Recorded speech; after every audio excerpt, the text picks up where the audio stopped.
The resistance as it developed in southern France was very much involved in guiding people out of France and over the Pyrenees into Spain and eventually to the United States. Montauban happens to be a center, and was then, of Spanish refugees in exile.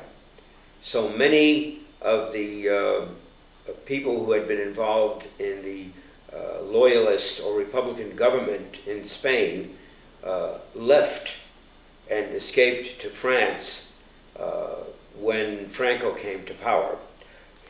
In having made friends with the Spanish Republicans in living in Montauban, my father had always said that he did not want, in case of an occupation, to go to neutral Switzerland because it was landlocked. He wanted to be near harbors. November 11th is when the Germans occupied southern France, or all of France. We were on the road across the Pyrenees by foot on November 25th of 1942, 2 weeks later. So it took that time to make the arrangements, to find the guides, to schedule it, and so on. And, while we were still in France, we did a lot of daytime hiking.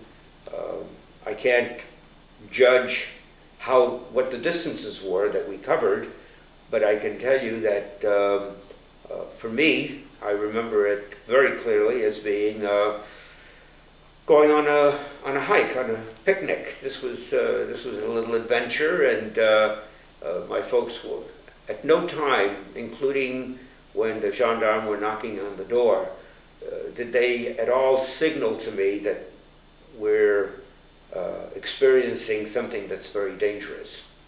For me, it was always, this is just the way it is. Take it the way it is. And again, here we were going out in the back roads of the foothills and eventually the mountain, across snow and ice. I mean, after all, this was the end of November. And I really enjoyed every moment of it. When my parents were making arrangements with the guides in Montauban, the man who was responsible said, look, I have not communicated with my mother since I've been here in 1939. When you get to Barcelona, here's her address. And I've written a few words to her. And just go there and tell her that I'm okay. So my father said, of course, no problem. And he had two slips of paper, one that had her name and address, and another that had a few words to her. And this was written on cigarette paper, very thin paper. My father rolled those up and he put them inside his shoe.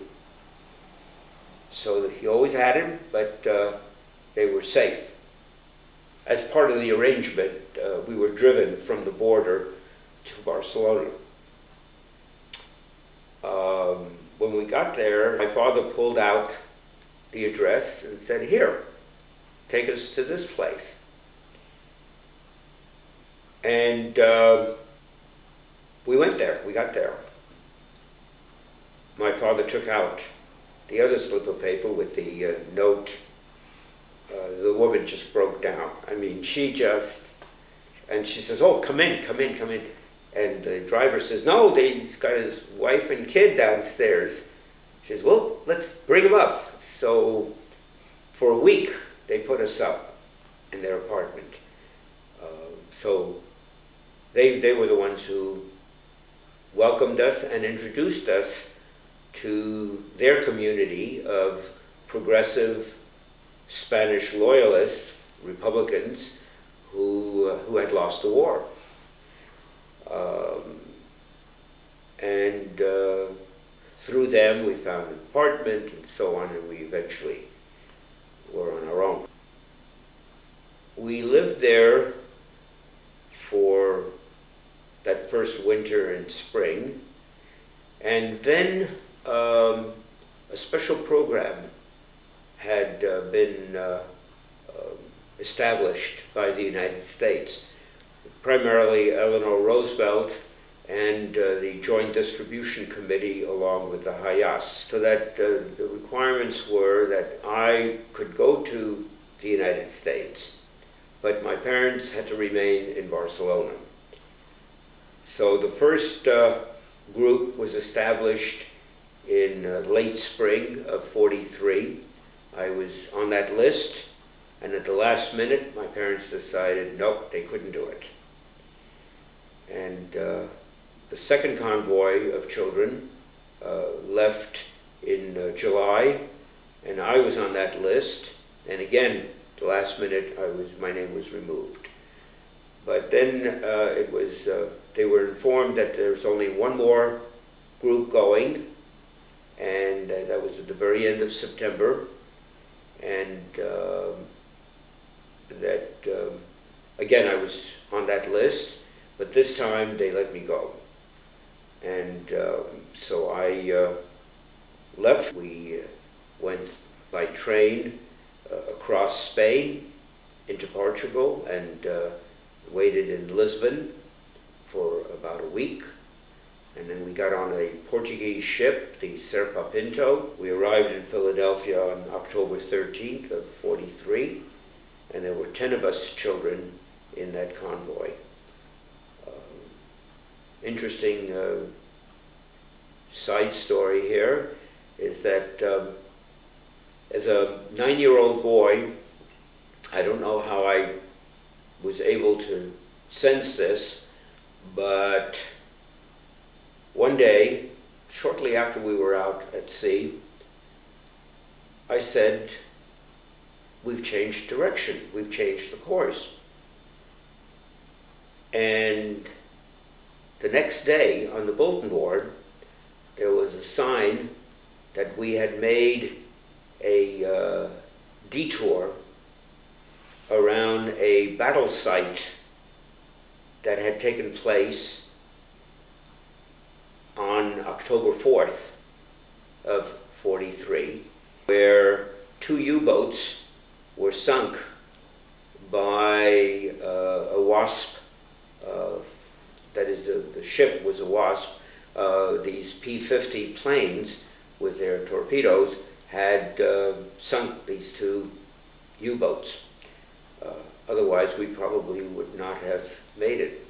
As I think back about my youth, France is still my favorite place to visit, and I could see myself living there, though I love Southern California and have no intentions of leaving. But, and the same is true for Spain. I feel very much at ease in Barcelona. I feel very much at ease in France. The Spanish people with whom we came in contact were just marvelous. And I don't think it was simply because we were politically aligned, but it also had to do with the tremendous warmth and acceptance that we got from the people in Spain. Just a wonderful country.